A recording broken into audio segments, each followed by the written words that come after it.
Hello, welcome to the Wonder and Whimsy podcast. I'm Kimberly and this is. Josh. And today we are going to be discussing the philosophy of love, reading some song lyrics and some passages from a love story called The Count of Monte Cristo. So if you like philosophy, poetry, literature, please subscribe to this channel, click the notification bell so you never miss an episode. And we'll dive right in. So, the first piece we're going to be reading is a song called You Don't Know What Love Is. This was originally written by Don Ray and Jean DePaul in 1941 for a film.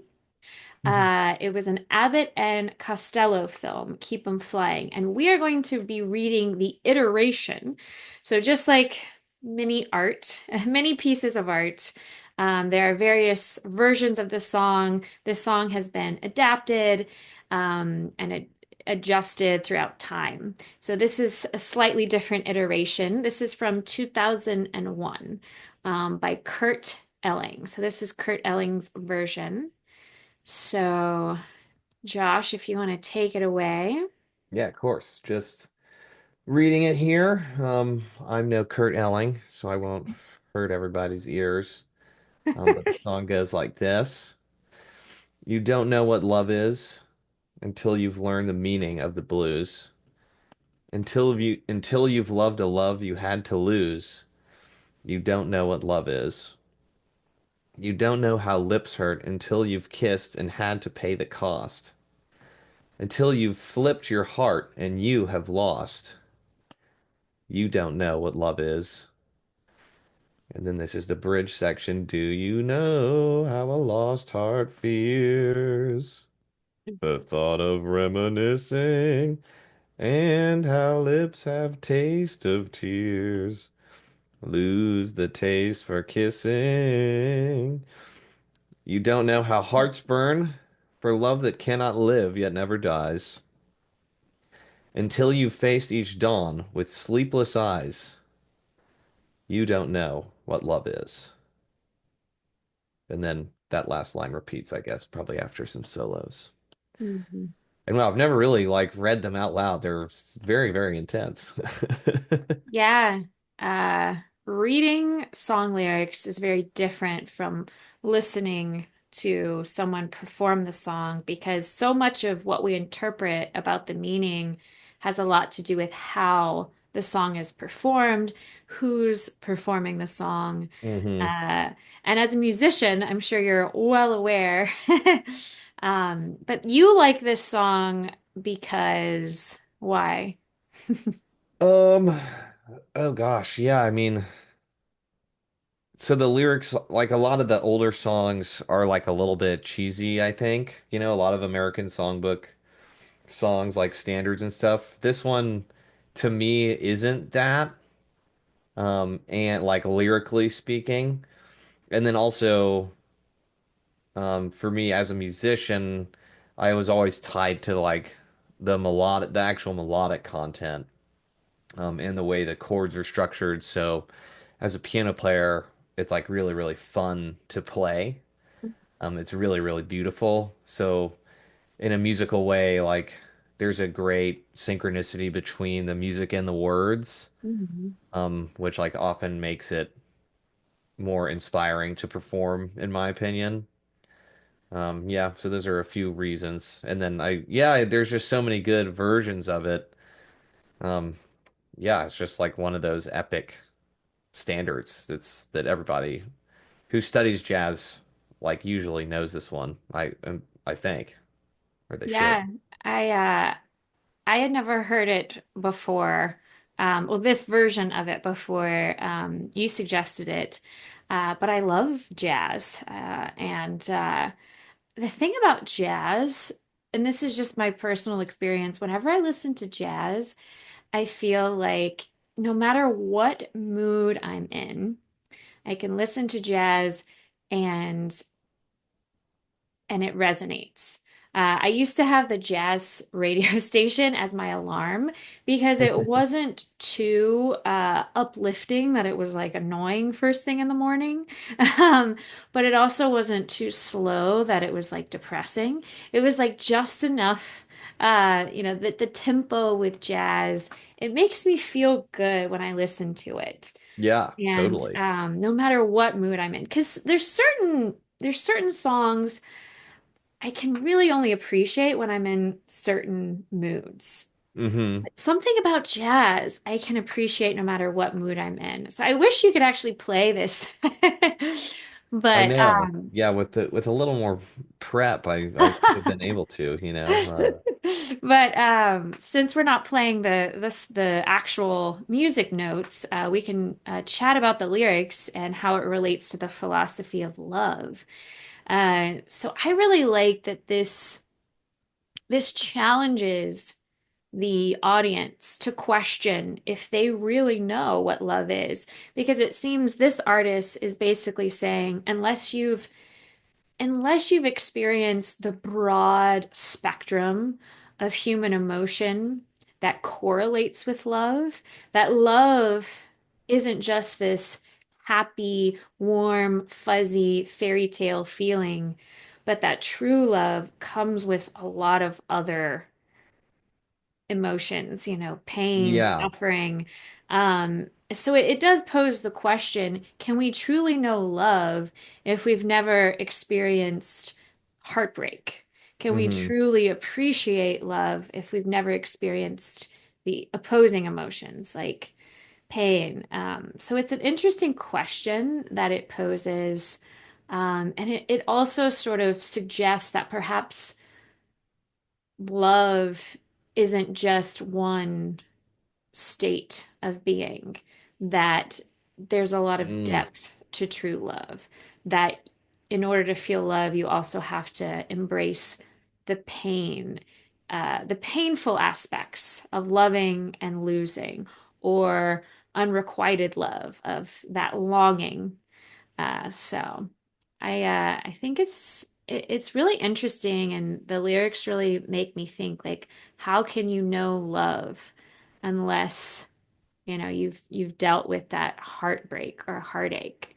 Right. Yeah, and like had some, yeah, like deeper and darker experiences Hmm. and like really I kind of never really noticed the bridge lyrics, but they're just so nice. Like, do you know how a lost heart fears the thought of reminiscing? I don't know. It just all hits the spot. I mean, that's another sign of a great song is when like every in a song it's so hard because like the lines are such poetry's like this too, but I don't know a lot about poetry. But each line is such precious real estate to Hmm. try to reinforce like what it is that you're trying to say. Yeah. Um, and yeah, so just going back to what you asked me earlier, like what's another reason why I like this song? That's definitely like a deeper reason for me because I'm obsessed with songs that have that happening. Yeah. And yeah, and then how he says, "How lips have taste of tears, lose a taste for kissing." So yeah, just like when you're swirling in like heartbreak and you're crying and you're missing somebody and you like don't yeah, and you like maybe don't even know if you ever loved them at all, if you're going through, a breakup or something. And you really do have to experience all those things to like learn, who will end up being the right person for you, Yeah. for like Yeah. your I days. like that line specifically, the imagery of lips that taste tears, that lose Hmm. their taste for kissing. It evokes this idea that constant exposure to sorrow can perhaps dull the Mm. senses, Yeah. that you've and just going back to this recurring rhetorical question, how can you know what love is? It's sort of like a paradox, because this particular piece suggests that both love love can be both intensely passionate and also devastatingly painful at the same time. Like, can you hold both aspects of love? You know, can you manage both the intense passion and the devastatingly painful. Is that is that necessary? Like, do you have to experience the painful aspects of love in order to appreciate like the good, positive aspects of love? Yeah. So, 100p, right? I mean, I think so. mhm, Yeah, it's like it's super intense, you know? mhm. Yeah, it's intense, dude. Love is crazy. Yeah, like, and then when you start to think about like, yeah, just like the chances of meeting a person, you know what I mean? And you can really, I mean, this still happens to me, you know, like me and my wife met at a concert I was playing, Oh, you know, okay. and like she was one of like 20 people in that crowd. Hmm. You know, I was playing in a not very popular band. We were like DIY touring, and we were just playing in like a mountain town, you know, like near Tahoe, California. And yeah, just like the fact that she was there, you know, that it turned into anything at all is just so crazy. Um, so yeah, I mean, it's just so intense, you know, like there's all of this depth. And then yeah, when you think historically, like I don't know, dude, it's crazy because there's so many times that you thought you loved someone or you actually did, or I actually did, or thought I did. I don't know. You know, when you look back, it's like, did I love them or not? But you learn so much when you go through all of these like painful situations or a long-term relationship or someone, you know, doing things behind your back or whatever it is. So I think that's another resounding message of the song is like you I mean, that's what it's saying over and over again, right? You actually don't know what it is until you've had to pay the price, until you've had to stay awake all night, like, you know, crying and not understanding what's going on, you know, and you're just like stressed and all of the crazy things. Um, Yeah. I like the final lines. Each dawn with sleepless eyes. yeah, It encapsulates the restlessness, the haunting nature of love's trials.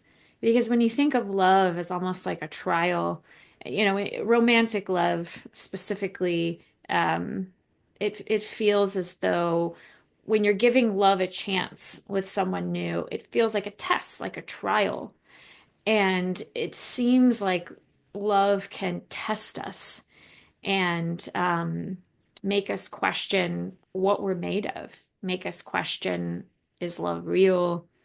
And, you know, love has an everlasting impact. So to ask ourselves, can we truly know love until we've experienced the harder aspects of love, the trials of love, the complexities of love? You know, can we truly know love without having to deal with the painful parts of it? It's a great question. yeah, It's kind of like a paradox, and yeah, it is. It's yeah, like the dark only exists because of light, or, you know, vice versa. yeah, yeah. And I find the duality of looking at love as something that is both passionate and also painful. Um, is pretty interesting because you know, when I was younger, I never really looked at love as something that could be both painful and pleasurable. Anything that was painful, I just looked at that as something that wasn't love. But to me, this author is saying that no, that's part of what, like, you Mm. have to go through the trials and the hardships and the pain in order to experience the pleasure. Right. So I just like Yeah. that part of it. And it seems to suggest that we have to suffer, that suffering is a part of the whole experience that is love. So, Yeah. They say that suffering, like life is suffering, right? So, mhm. you know, it's all intertwined. Yeah. And it suggests that perhaps love is inseparable from sorrow, that you can experience love without sorrow, right? Yeah. Yeah. Do you think that's true? I don't know. I think that's what this author is saying. Like I think Right. that this author is suggesting that love is a paradox, that you can't experience love without sorrow. I don't know if that's true though. I mean, I can follow that train of thought. I can definitely understand this notion of kind of like the yin yang concept. Oh, we can't know light if we've never experienced the dark. But I do wonder if that's true. If that, why can't we just experience the light by itself? You know what I'm saying? It's like, why do we have to experience the opposite of something to appreciate what that thing is? hmm So, but at the same notion, I do understand it, and I think it makes a lot of sense. But I'm not convinced that in order to hmm be happy, you have to be sad, or in order to experience pleasure, you have to have gone through pain. I'm not convinced that's always accurate in every context, you know? Right. What do you think? I don't think it has to be. I'm kind of with you. I don't know if it has to be so extreme, right? Because sorrow, true sorrow is like very, very extreme. Um, but again, I don't know. I think whatever path everybody's on, like God or the universe or, you know, I don't remember if this was a philosophical thing or if it's what I used to believe, but like if love is the fabric of the universe, right? Like which is the thing I know some people say, or maybe I just used to say it, I don't know. Um, but if that's what's propelling everything, I think it might be a Zen thing, right? Then it would make sense that there would be these trials involved in order to teach you, like what the right one is for you, well, like whatever iteration that's going to be. So there's almost like a bigger sort of fateful question involved, depending on your faith, like is it in my hands or is it out of my hands, right? And like why is this thing happening to me? Yeah, Um, and that's like the greatest question of all time. But I think there is something to be said about, just about all of that. Like if you believe that life is showing you things, then there is, I feel like that is an explanation for experiencing, some sort of hardship before you get some sort of goodness, to speak in a macro type of way. yeah. I also think that we always want to find a reason why we have to deal with suffering and pain. And so it is a comforting thought to think, okay, well, there's a reason for this pain and suffering. It's not just random, it's not just meaningless. I have to go through suffering in order to experience pleasure or love. I have to understand what suffering is before I can experience joy and love. So that's a comforting thing, right? hmm And sometimes I've definitely said that to myself when I'm dealing with something that's hard. I'll remind myself, okay, well, whenever I'm not dealing with this hard thing, that'll make me appreciate that moment so much more. Totally, yeah. But but yeah, I mean, you bring up an interesting point about there is this notion, a lot of people have this school of thought that God is love, or that love is the universal force that connects us all. And that's why we're here, is to learn how to hmm love. So many people believe that's the meaning of life, right? To learn how to love each other better. So I'm definitely open to that possibility. And I don't know though. When it comes to defining exactly what love is, I think that's what's difficult because the word love is just a word, and everyone is going to have a different experience affiliated with that word. Like it's an intangible concept. So when I say the word love, that word enters your ear and it might have a visceral response, a physiological response in your body. And the way that you feel and the way that you think about love is going to be very different from everyone else, right? So I Hmm. think love is very much a relative term. And that's why I like to kind of explore everyone's different versions of love and what love means to them. And it seems like this author definitely equates love with suffering. And this author is saying, well, we have to suffer in order to appreciate the fullness of love and its intensity and its depth. So Yeah. I can get on board with it.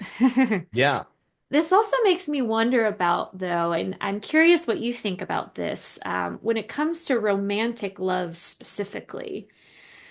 I often wonder, what is it that makes us, quote, fall in love with someone?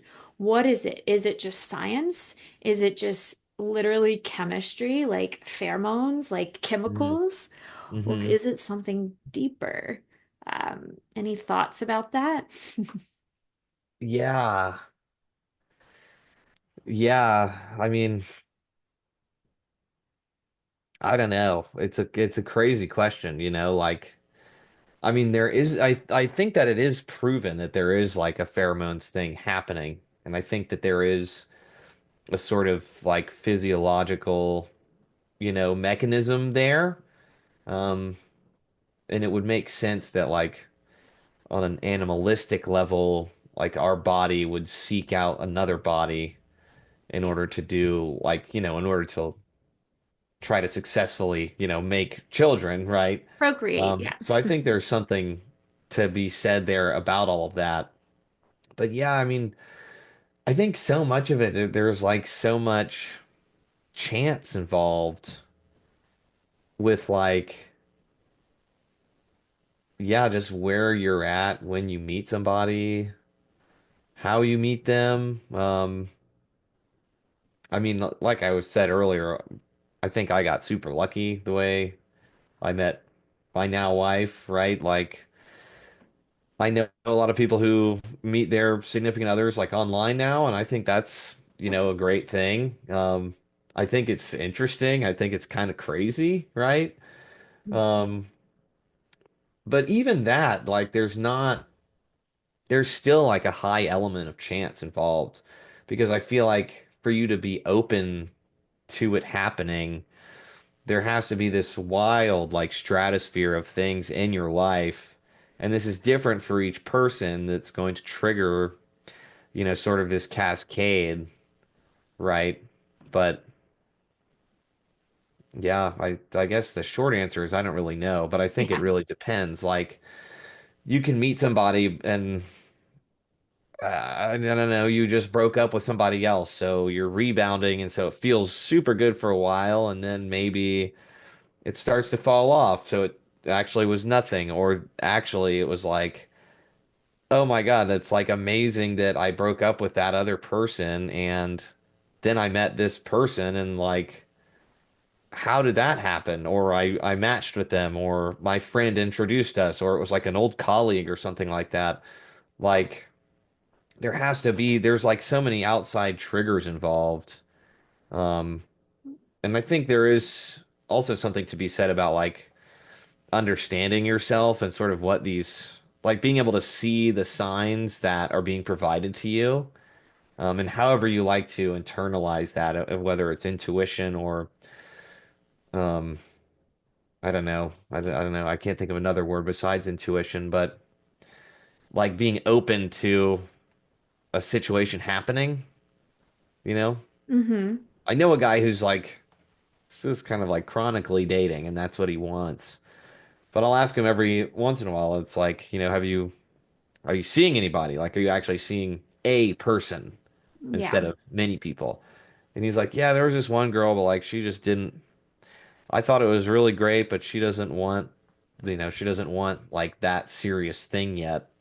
Um, and it makes me feel sad, for him. I don't know if he's sad, but it makes me feel bad. Like, what if that girl is passing up on like this amazing opportunity because she's just thinking that I'm, this age, I'm supposed to be single, or I'm really focused on this thing, and this is boys and girls. Like I really need to be locked into my career for X number of time before I can think about settling down. I think all of that stuff can really get in the way of falling in love with somebody. Mm. I appreciate you sharing that, and it does make me wonder how many chances of love we might have missed in our lives because we don't think it's the right time, or we're waiting for some ideal scenario. How many times have we overlooked a chance for love that could have turned into something really beautiful and really rewarding because we didn't think we were ready? Like we thought, oh, we need to heal certain things first, or I need to have a stable job first, or oh wait, the guy has to have a college degree or so, something. Right. We often create these like intellectual checklists for what we think we need when it comes to romantic love. And I wonder how valid those checklists are. I wonder if there are times when people miss those chances because of something logical. And that also brings up another question, like is love always logical, or does love defy logic? Um when you were talking about how you met your wife, it made me wonder if you felt like if you almost felt like there was some divine force kind of bringing you together, because you mentioned like what are the odds that the two of us would meet and this would turn into like a monogamous happy marriage? What are the odds? So I'm curious, did you feel as though there was some kind of divine intervention Hmm. there, or are you just mystified by the happenstance? Yeah. Yeah. I mean, as I get older, I'm like becoming more interested in like faith and stuff.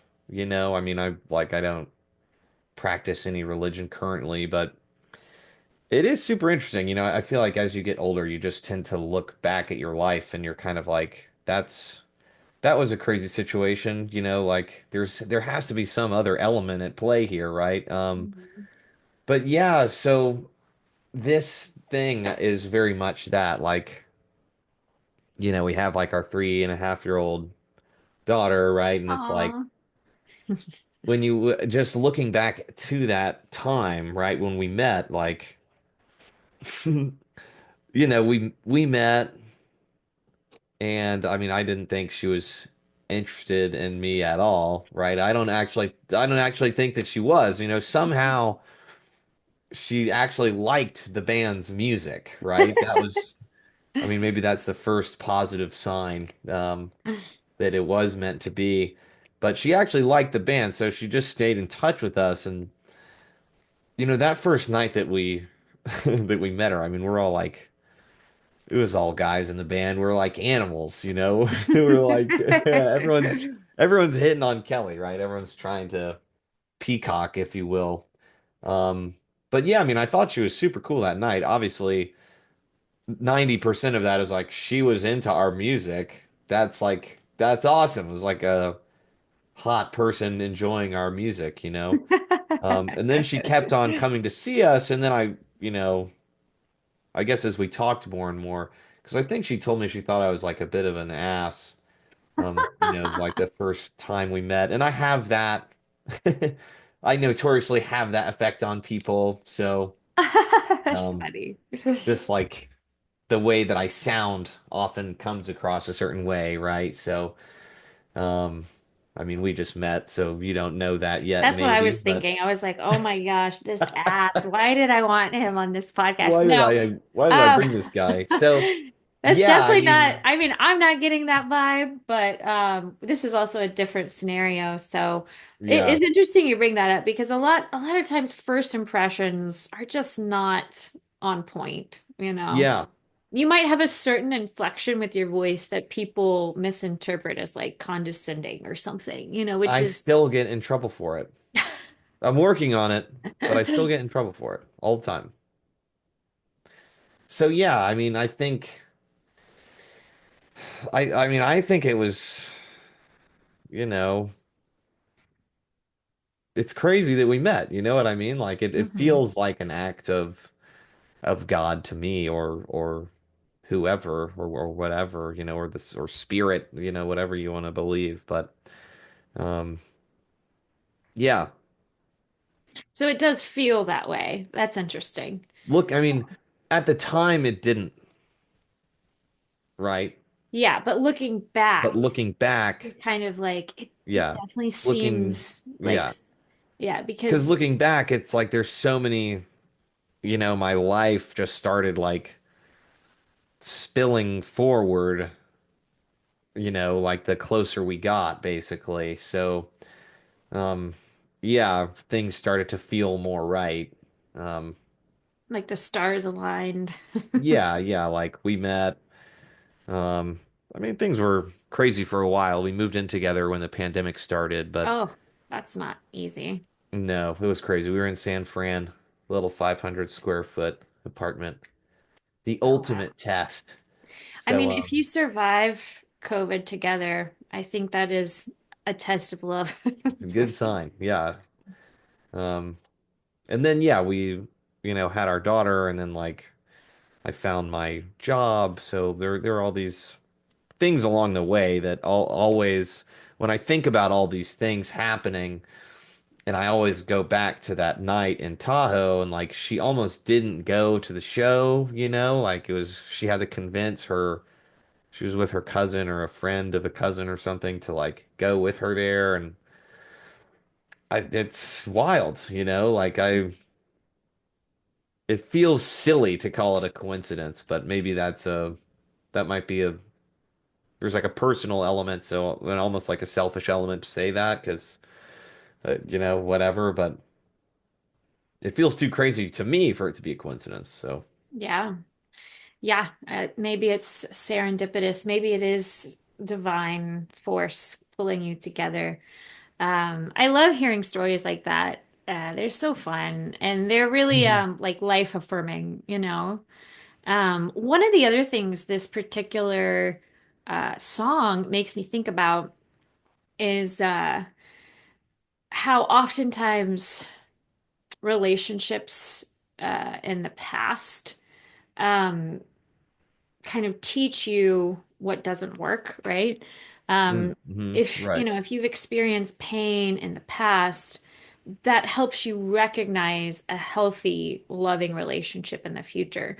Um, just for an example, I've been in a happy monogamous relationship now for about 7 years, and I do often wonder if I would appreciate the love that we share as much as I do if I hadn't gone through some of the pain and suffering and just like the incompatibility, the hard types of love before this came along, right? So that's another thing that this these song lyrics make me think, like perhaps you have to experience the harder parts of love before you can even appreciate a love that is stable, that is healthy, that is mutually beneficial. You know what I mean? Does that Yeah, make you got to, sense? yeah, totally. Yeah. I mean, you got to learn the signs in order to, like, receive the right one. Hmm. Like in order to recognize when it's the right one, you have to like have experienced ones that were not good. Yeah. Um, Or just not a good fit. Yeah. yeah. So these these song lyrics are just so rich and I think they provoke a lot of thought and provoke a lot of questions about what love is. So I'm glad you recommended this particular song. Yeah. Would you Check like to out the, move on yeah, yeah, to let's move on. I was just gonna say, when you can, you should listen to the Chet Baker version. I'm sure it's probably more sad than the yeah, I'm Colin sure that version. version is even and I do think there's something healing about listening to a sad song when you are feeling that sadness. There's something healing and therapeutic because if I'm listening to a song and someone seems like they're suffering in the way that I am, I feel less alone. And that's Hmm. the beauty of songwriting, you know. Yeah. So this next song, which I really appreciate, is called Stupid by Kacey Musgraves. And how would you Yes. classify this genre of a song? This is like Americana rock to me. It's Hmm. like on the edge of country. Yeah, This is like from her first album, which is like, more, it's not straight up country, it's like folk yeah. country, I guess. I don't know. When I first heard the song, that's what I felt. I was like, oh, this is like fun, kind of folky country. Hmm. So here are the lyrics. So this is Stupid from Kacey Musgraves, 2013. Plays you like a fiddle, shakes you like a rattle, takes away your gun and sends you into battle. Huffs and it puffs till it blows your house down, and you don't know your heart from a hole in the ground. Oh, whoa, oh, whoa, oh, whoa, oh, whoa. Stupid. Love is stupid. Don't know why we always do it. Finally, find it just to lose it. Always wind up looking stupid. Stupid. Girl meets boy, and boy, he's a looker. Can't separate the salt from the sugar. There's nothing in your pockets. There's footprints on your face. You can't tell anymore if you're the rabbit or the snake. Hey, oh, whoa, oh, whoa, oh, whoa, whoa. Stupid, love is stupid. Don't know why we always do it. Finally find it just to lose it. Always wind up looking stupid. Stupid. I drink to feel, I smoke to breathe. Just look what love has done to me. Stupid, love is stupid. Don't know why we always do it. Finally find it just to lose it. Always wind up looking so damn stupid. Love is stupid. Don't know why we always do it. Finally find it just to lose it. Always wind up looking stupid. Stupid. Um, so listening to this song, it's a very playful kind of upbeat melody. So Hmm. to me, I just love it. It seems like she's using humor as a way to kind of laugh at ourselves about how irrational we can be over love. Yeah. Love isn't meant to be intellectual, perhaps, is what she's saying. Because even though she's saying stupid, love is stupid, because of the melody of the song and just the overall the way it rhymes and everything, it makes me feel like it's almost like a celebration of that stupidity. Like, yeah, love is stupid. Isn't that Hmm. funny? As Hmm. opposed to, yeah, love is stupid. Isn't that tragic? You know? So I like that she's kind of using humor here. Um, yeah, it's almost like giving us permission to be stupid because listening to this, it almost makes me feel like, yeah, it's okay to be foolish sometimes, and it's okay to throw caution to the wind, and it's okay to make the same mistakes over and over again because love makes us do foolish things sometimes, and that's okay. Um, so that's kind of what I get from this, but I mean, what do you get? What do you think she's saying about, the underlying philosophy of love here? Yeah.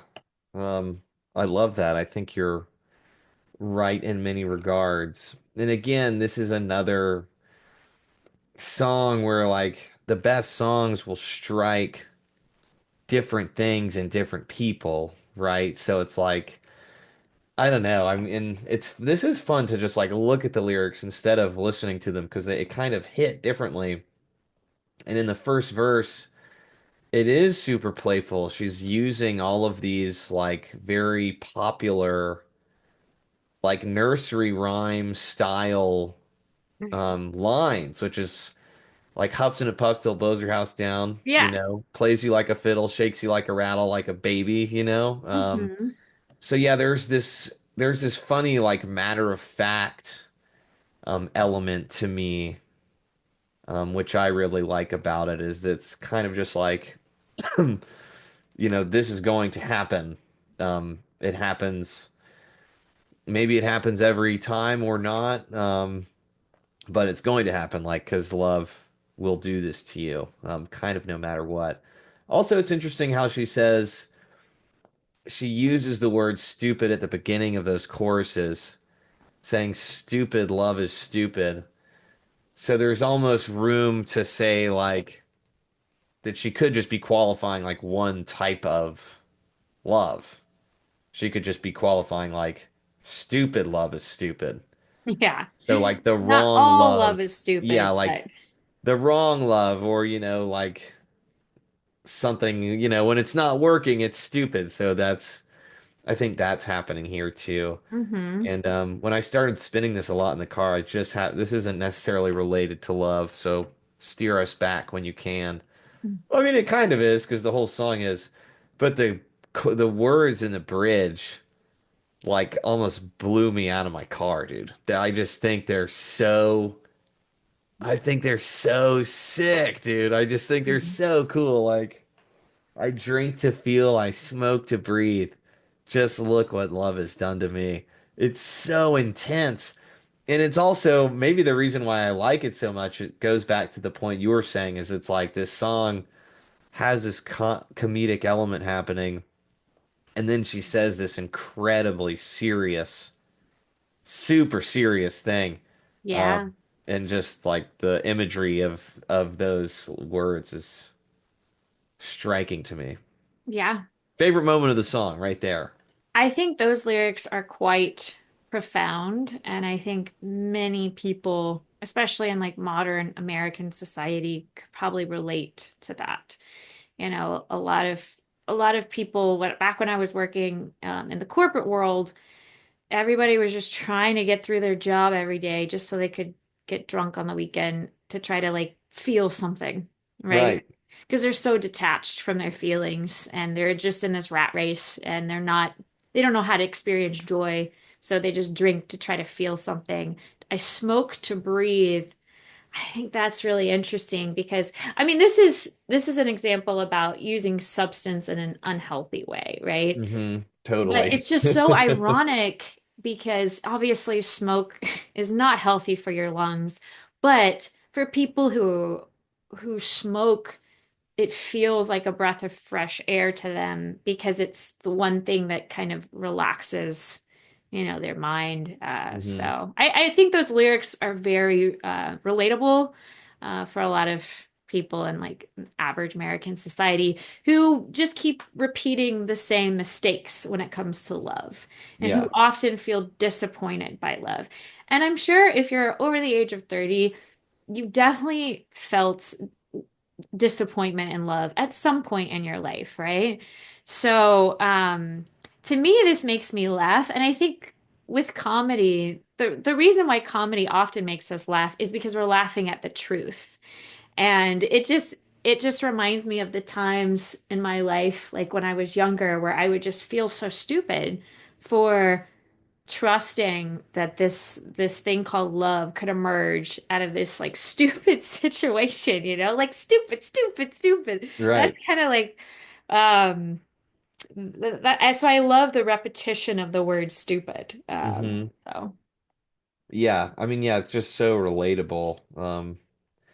'Cause yeah, like you say, everybody has at least hopefully, one experience where they were feeling a little bit dumb when it was all said and done. mhm. On top of their, potentially being heartbroken. Um, Yeah. yeah, like, yeah. Yeah, but ultimately, I like to look at the song as kind of celebrating the stupidity of love, like celebrating that love isn't always logical, that love makes us do foolish things, and that's okay. Like, that's kind of how I feel when I listen to this song, that like, yeah, love is stupid. Don't know why we always do it, but I'm gonna keep doing it anyway because love is stupid, and that's hmm okay. I don't know. That's just kind of the sense I get, but like that raw honesty. Yeah, Um, I love it. Yeah. I guess to me, I get more of a I've had it type of element. Um, I can see yeah. that. I can see that too. That it could easily be somebody fed up, you know. Yeah. Almost like kind of like wanting to shrug it away, like, God, this is so stupid. I don't know Hmm. why I'm here again. This is a pain in my ass. But to your point, like it is going to happen again. That I think that's indicated. So, Hmm. Yeah, God, yeah, such good words. It's it's a really, great song. yeah. Casey's the best. Yeah, I want to listen to more of her work for sure. All right. Are you ready to move on to our next little piece of literature? Yeah. Cool. So we're going to read like a few passages from the story, The Count of Monte Cristo. So if you've never read this story, I highly recommend it. It's a tale of Edmond Dantès, and he's a young sailor who is falsely imprisoned on the day of his wedding due to jealousy and the treachery of those around him. And during his long incarceration, Dante befriends a fellow prisoner who reveals the secret location of a vast treasure. So after the escape, he transforms himself into this mysterious, wealthy Count of Monte Cristo. I don't want to give everything away, but it's basically a story about revenge, and it definitely relates to love in many different ways. So I highly recommend it. Let's see, we're going to read just a few passages here. Would you like to read the first quote that we picked? Yeah. Yeah, yeah, sure. Here it is here. Never did a man deeply in love allow the clocks to go on peacefully. I like that a lot. What uh what do you think about it? I love it. Yeah, I mean, it's I think it's I had to dig around in the context of where it was from because I was like found it in my Kindle and I was like, wow, I was smart. I saved this. So I had to like relearn what they were talking about, right? But in the book, what's happening is I don't remember the characters' names, but someone thinks that the person they love is like dying or is dead. Um, and that's good that I don't remember the names. No spoilers for anybody listening. So to me, it's relatable because when you're having some sort of strife as it relates to any type of love, right? This is romantic or familial, like or paternal or maternal. Um, time becomes like it's no longer like ontological. It sort of skips the way we normally perceive it. It will appear to be frozen. And I sort of think that's how I interpret that line, Yeah, is that I you're just like interpreted it stuck. very similarly. A man deeply in love. Never did a man deeply in love allow the clocks to go on peacefully. It makes me think of this concept of time standing still. Like when you're deeply in love with someone, it feels like time is disrupted in some way. Moments can feel longer, moments can feel almost still, like the timeless kind of element of love and how it feels. Sometimes it feels like time is going too fast because you just want to cherish every moment Yeah, it's you're going way in too love. fast sometimes. Yeah. Yeah, whether time is too fleeting or time is too long in anticipation. Um, so it just makes you think about how time feels like it's altered in some way when Yeah. you're in love. So, And yeah, yeah, it's wild because it really is hmm. that way. And I know in the novel, Dante, he experiences both his youthful love for Mercedes and later that emotional turmoil. And then later on, when he reunites with her, even though he's he's got all this like vengeance in his heart because he resents the marriage that she entered. She thought Dante was dead. He was falsely imprisoned. She thinks Dante is forever gone. So she marries someone else. And then when they reunite, it seems like despite how vengeful he feels, there's still everlasting love there that doesn't Yeah, ever yeah. fully go He's away. he's still able to be softened by like the reason why I mean, not only did he want revenge, but he obviously wanted to see her again. Yeah. It was sort of the ultimate motivator. I mean, that's yeah, the book. It's like it's one of the best books ever, in my opinion. I really want to read it again, Hmm. but I feel like the ultimate motivator for him is to when he escapes. I don't think necessarily his motivation is to get revenge. I think it's to try to get back with Mercedes. I Yeah. think that's probably the only thing that matters to him. But obviously, so much time has passed. It's like, it's over 15 years, I think. Um, so things are different when he, gets his treasure and gets, you know, to the nitty-gritty of everything. But yeah, yeah, he's like still able to be softened by Mercedes, which is just a sign of how powerful like his attraction was to her and kind Yeah. of why he did everything. It was always for her. I think that element is present. Yes.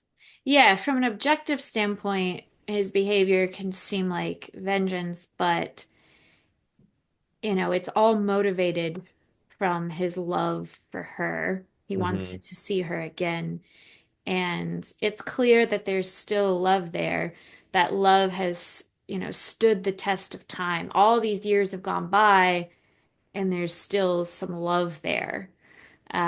So I really like that quote because it's about how love can kind of be everlasting and exist in a timeless kind of way. Totally. And then as soon as love comes to fruition, it's hard to make the clocks just go on peacefully because you're changed forever. So, if we follow that train of thought, that also kind of raises the question like, can you ever love someone truly and stop loving them? If you truly love someone, is it everlasting for it to count as true love? Hmm. Or can you be truly in love with someone and then it can end? What do you think? Like, do you think true love is everlasting? Oh gosh, I yeah. know that's a hard question. What do It's you, a well, crazy let's just question. talk about what the author thinks. So to Yeah, me, yeah. yeah, to me, the author is saying that in order for love to be true, it is everlasting. But I question that a lot as well because, there's been many people I've experienced different relationships and I felt that I loved them in some way, shape, or form.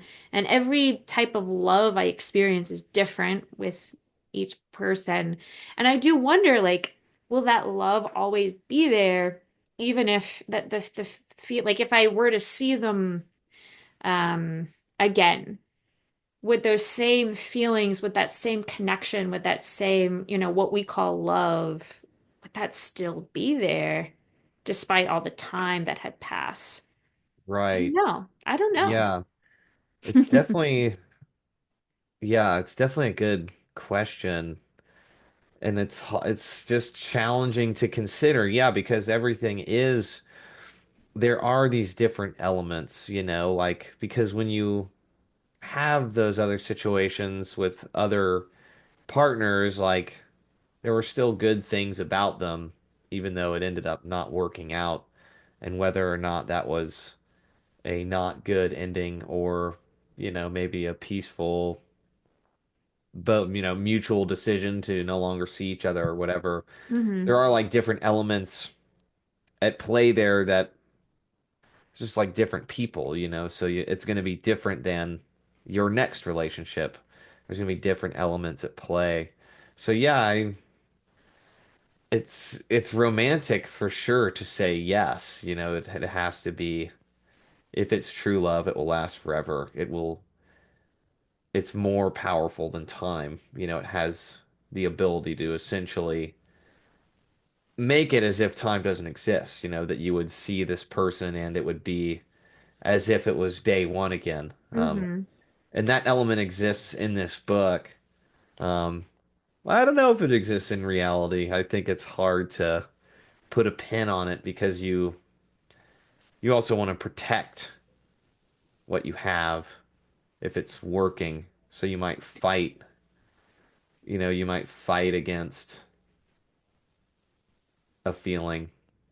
Yeah, which also raises the question, okay, well, what is love? Is it just a feeling or Hmm. is it a choice? Is it um what is it? What is it? Is it a divine force? You know? I So, know. it seems like this author is very romantic in that, love is, it seems like the author leans more towards love as a feeling that we can't control, perhaps. So, Yeah, but I don't know, I do question how much control we have over our feelings as well. I often question that. And when it comes to love, I do wonder if if you can love someone and then stop loving them. What makes you fall in and out of love in a romantic relationship? Or maybe were you ever really in love if it didn't last? Those are all I kind of know. Yeah. interesting questions that I don't really have answers for, but And then there's an interesting, yeah, I mean, no, it's interesting to talk about. And then also in the frame of the book, like, I don't quite remember, but I think the main character is like upset by the decisions that Mercedes made. Um, but I think there's also, and it's like you were saying earlier, like she obviously thought he was dead. So, she just did the best that she could, right? Like she just lived her life, and that's the cards that were dealt for her. So there's an interesting element at play there too of like if you lose this, this amazing thing, whether it's by chance or by force or they leave you and then they realize they should have never left you or something and you've then gone on to a different thing, right? So then it's like, are you what's getting in the way of what, right? That's what makes it so complicated and interesting because it's like, is another feeling then getting in the way of like you forgiving them or do you get what I'm Mm. getting at? Like there's this crazy thing in the book of, like she loves her husband, but she also obviously still loved Edmund the whole time. Yeah. But Yeah, so uh, it also raises the question, especially with romantic love, like, is it possible to love two people at once? Is it possible to love multiple people at once? Many yeah, people are very monogamous and believe that love is only healthy with just one partner. And then there's a whole other school of thought that think, no, love is bigger than that. Like you can share love with multiple people at once. So, so count me um, out, dude. so I mean, this story seems to suggest that yes, you can love more than one person at a time. Perhaps the love is just a little different, not, Well, it's different, and it's also like as a result of, your cards that are yeah, getting dealt to you. yeah. Because never in her wildest dreams would she imagine what happens. That's like what makes the story just so awesome. Hmm. Um, it's this total freak situation that he could possibly have escaped and be alive. So, Yeah. yeah, and that the way that that heightens the philosophical aspect of it is, I mean, it's super powerful because he doesn't really provide the answers. Right. He's like forcing us to think about these things, Yeah. and almost like, what would you do if you were in his shoes, if you were in her shoes, How would you have chosen to live your life if that happened to you? Yeah, I mean, it's jarring, Hmm. for me. Yeah, and it makes you wonder, if you're fully in love with someone and if they pass away, how would you feel if you thought they were gone and then 15 years later you realize they're still alive. Like you, it's almost like you shut off that part of your heart. You Yeah. told yourself like love with this person isn't even possible in this world. And then suddenly it's like a possibility again. Like imagine how that would probably drive you a little crazy. Like, oh Yeah. gosh, I've never experienced anything like that, No, for that sure. Mercedes experienced. Yeah. You'd be Mind like, blowing.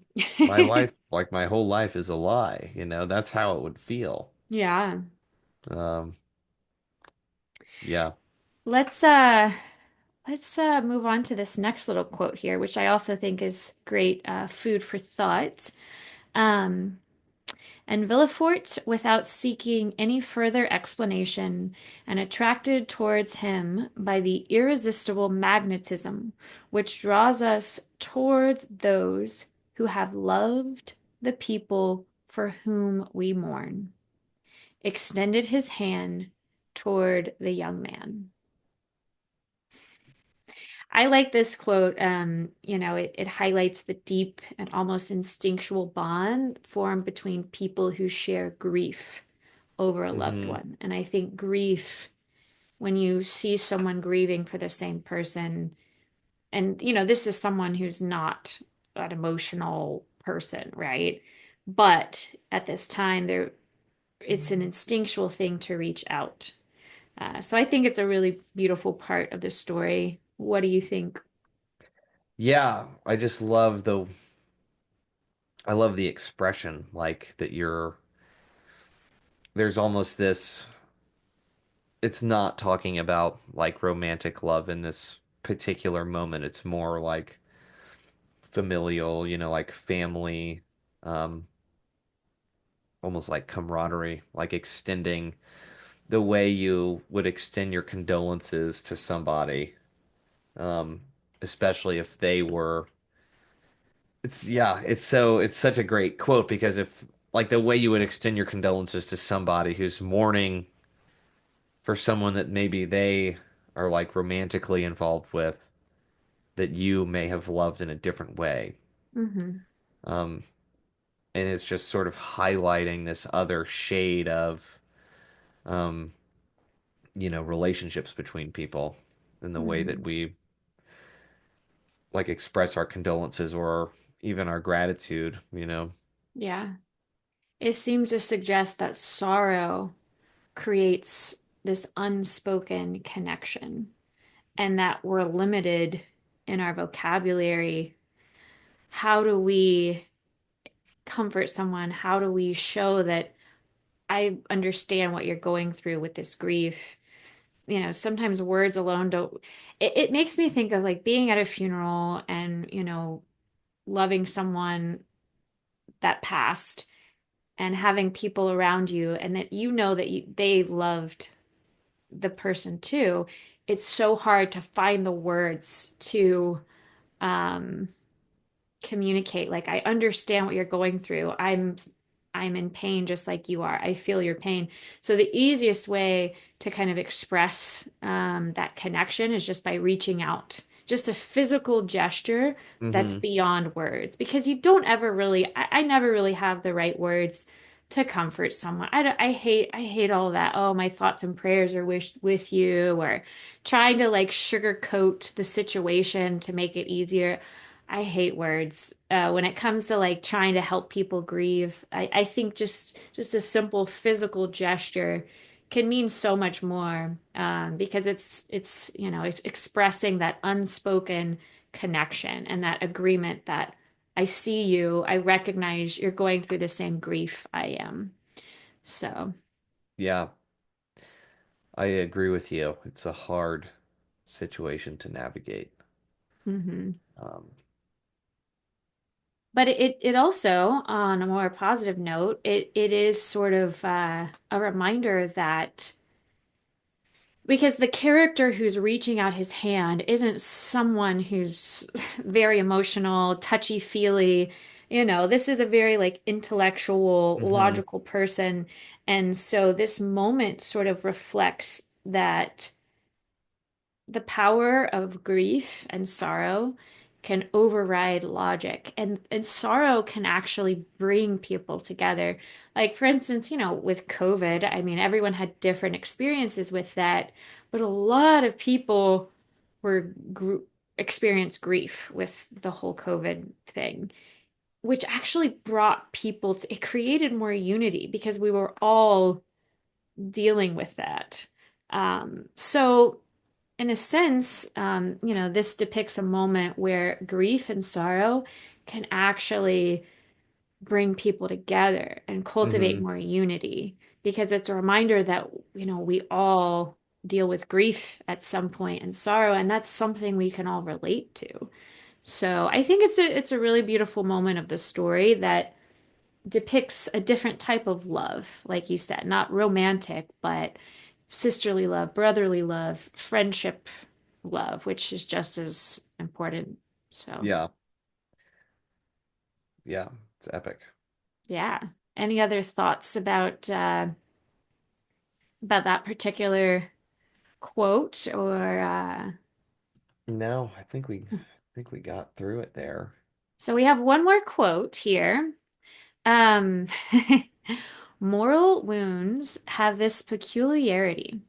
They may be hidden, but they never close. Always painful, always ready to bleed when touched. They remain fresh and open in the heart. Thoughts? Gosh, what is there to say? It's so good, like yeah, I think this is towards the end of the book, if Hmm. I remember correctly. Um, and as you mentioned earlier, the whole book is about like revenge. So I think Edmund is talking about like the wounds he had incurred as a result of that. I'm sort of just speculating here, but how those, even though so much time has gone by, those wounds are essentially still fresh. And if you think about everything that has gone into creating those wounds, and this is like internally as well as externally, like he's because of what he has to do to incite his revenge, he definitely could be interpreted as like evil, you know? And that's like a huge element of the book. And I don't think you miss out on what it does to him, like, because the people who work with him end up, I think, at times, like, not liking him and disdaining him for some of his plans and things. So he's also sort of self-inflicting and making these moral wounds that he's incurred like worse. Um, and again, it's all like for love, essentially. So like the load that you're willing to bear in order to get revenge or to experience maybe love again. In the book, it's to get revenge. What lengths are you willing to go to in order to make it right in your eyes? Um, and in this case, like his basically the robbery not only of his life but of like his marriage, with Mercedes. So, yeah, what do you Yeah. think? I think it's really poetic and it makes me think about how certain wounds, certain moral wounds, perhaps never fully heal. Even though you might be able to carry on in life and kind of, wear a social mask and maybe forget about them for a while. Maybe they're not in the forefront of your mind, but this passage basically suggests that the wounds are always there and they never fully close, they never fully heal. Always ready to bleed when touched, they remain fresh and open in the heart. So even though they might be hidden from the external world, sometimes those wounds don't ever fully heal. It's sad, but I think it might be poignant, when it comes to certain types of moral wounds. I mean, he was falsely imprisoned, he was in a happy relationship with, a woman he loved, and just to have that taken away, it's such an injustice. how do you ever fully recover in that type of situation? Right. No, Yeah. I don't know if you can. So it's And so yeah, and then sad, but I know. Yeah, it's so sad. It's like so deep. Yeah. hmm. And they remain fresh and open in the heart, which is like just that it's always like front of mind Yeah, for you, but not for anybody else. That yeah, like you're basically carrying it always, this sort of, whatever the wound is, if it's grief or, you know, and then the results of all of those things, so like hatred and disdain and all these things that you carry as a result. You turn those things into masks, but on the inside, you're like always fully aware of it, yeah. um, which is very sad. Yeah, and it does make me question, are there certain types of moral wounds that humans can experience that will basically create permanent damage, you know? Like it seems like his life is irrevocably altered by the betrayals he experienced. So it raises the question, as do we as human beings, because in our society, we often hear these phrases like time heals all wounds and you can always heal. But I do wonder if that's true, if there are certain types of moral wounds that you might not necessarily ever fully heal from. Hmm. Yeah, I think probably so. Yeah. Yeah, I mean, I'm not, luckily, a dreadfully morally wounded man, so Yeah. I can't speak to it. But Right. I mean, I think that there is, yeah, for sure. I mean, there's things that people carry for forever. Yeah. And it I'd like doesn't. to think that we as human beings are quite resilient and we can heal from anything. I would like to think that, but sometimes I wonder if there are certain experiences that are just too hard to fully ever heal from. I don't know. I will say though, I really do appreciate the character at the inn, Hades, because I think Hades represents hope, right? She loves um, Edmond Dante in a selfless kind of way. Hmm. Whereas it seems like Mercedes' love for Edmund is strong, but it's ultimately self-preserving. Like Right. Mercedes, she married Ferdinand, his enemy, for security, essentially. But Hades' love, by contrast, is selfless.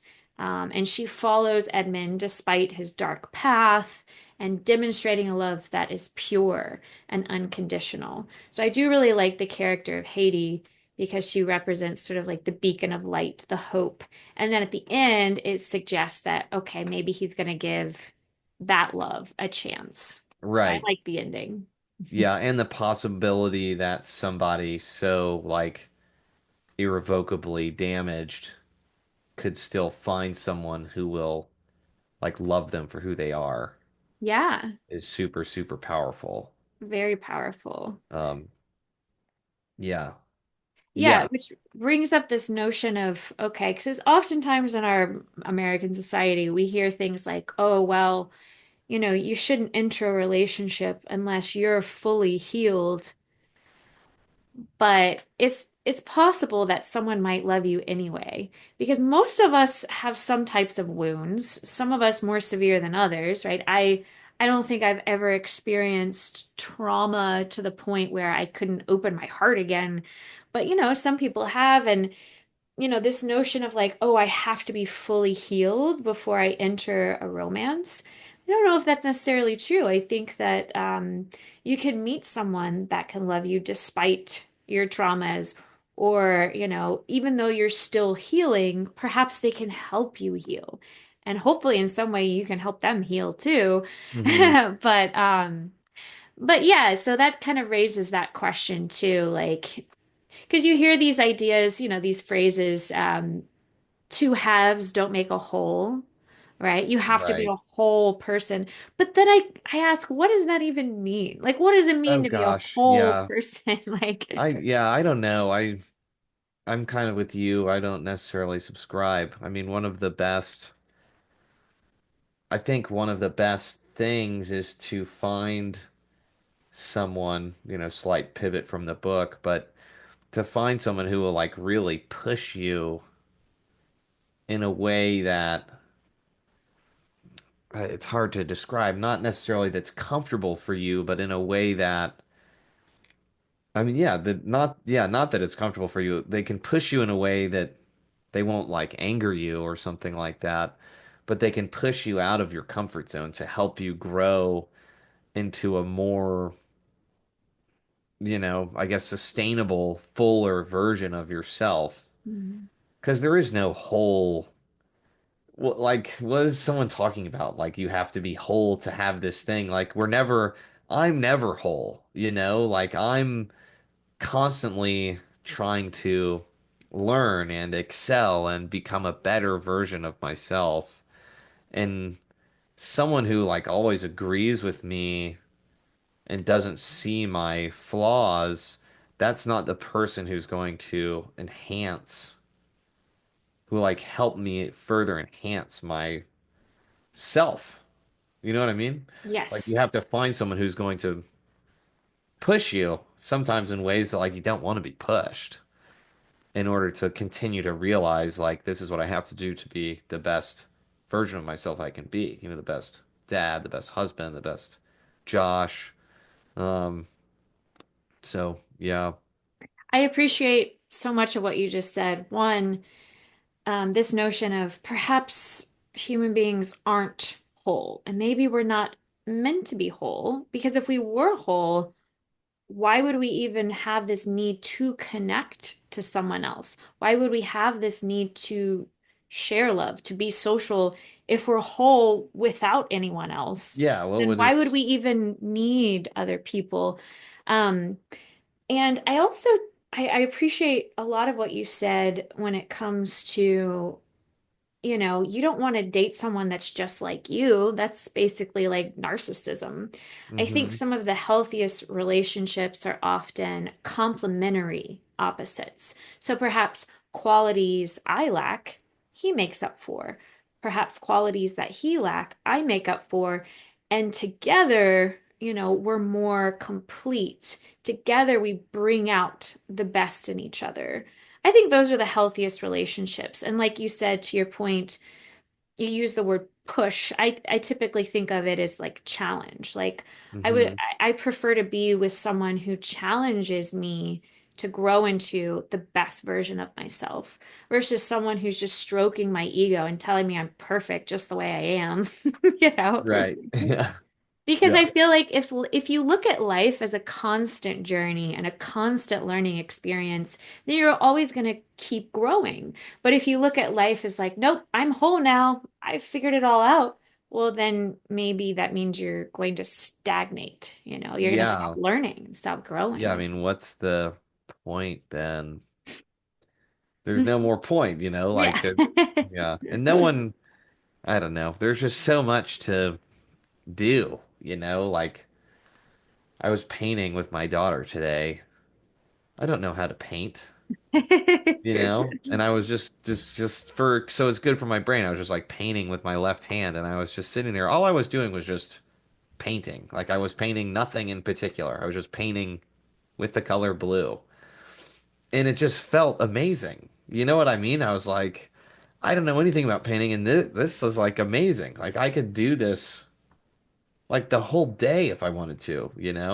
I hmm should learn how to do this. Like what am I doing not learning how to do this? Obviously everybody has a zillion things to do, but yeah, like we're here to just do more things, as many things as we can. hmm Um, and hopefully to find someone to do them with and not get thrown into prison, on an island and Yeah. um not get robbed of our lives. Also, the one of the coolest parts about the book, and I didn't remember this from the book, but I remembered it in the movie, is that the treasure is like the treasure from the Knights of Templar.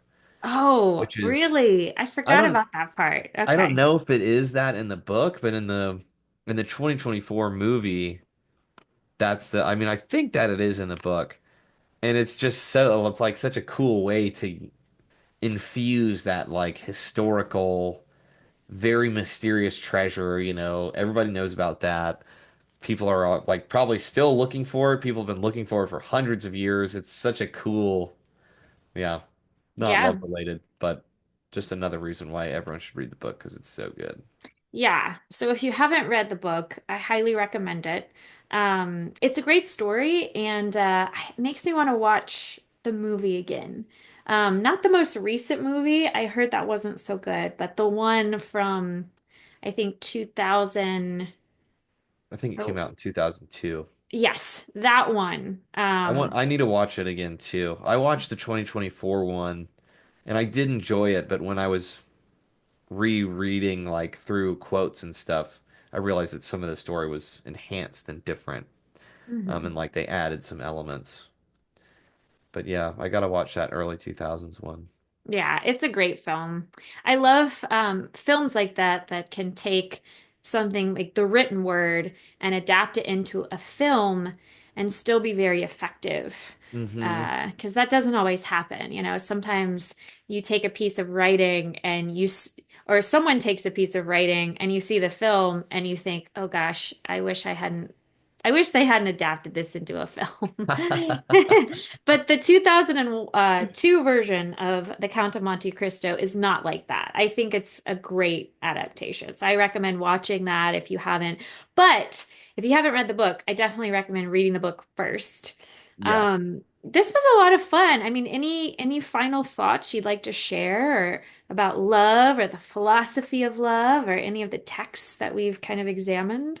Um, I don't know. I still don't really know what it is, you know? So, I mean, I love my wife and my family and my daughter. One thing we didn't talk about is like how different it is when you have kids.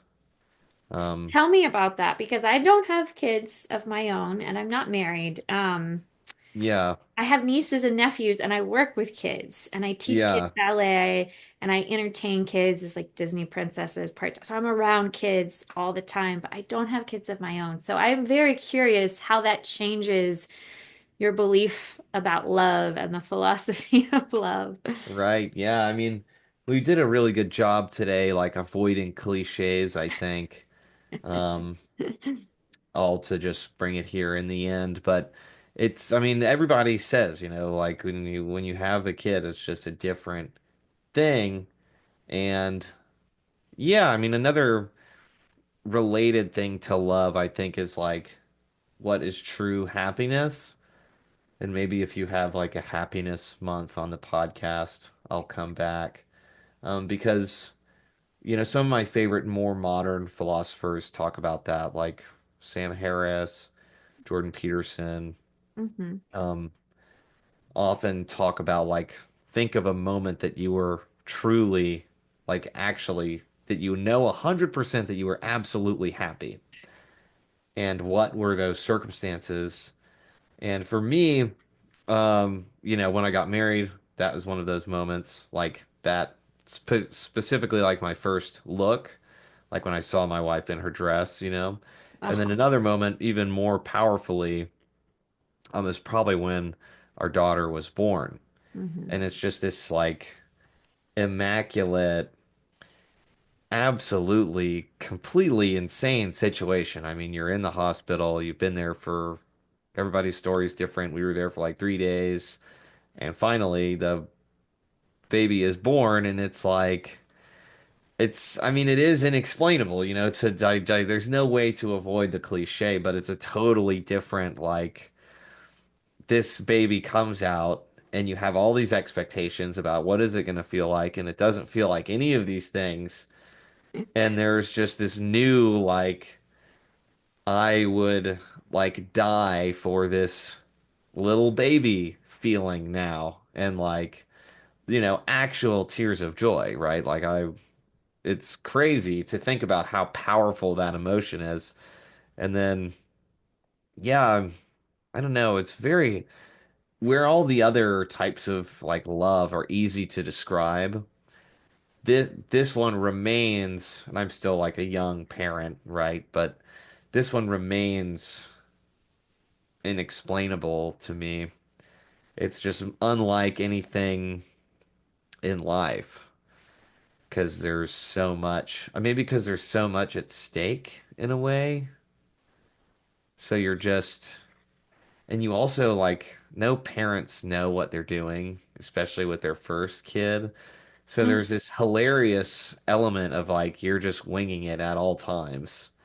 Um, like, what is happening, and like, what did you just say? And where did you learn how to say that thing? Like, why did you, it's, and as their personality comes out, it becomes even more hilarious and like, yeah, but the initial love never really goes away. It just gets like more intense as they become more of a person.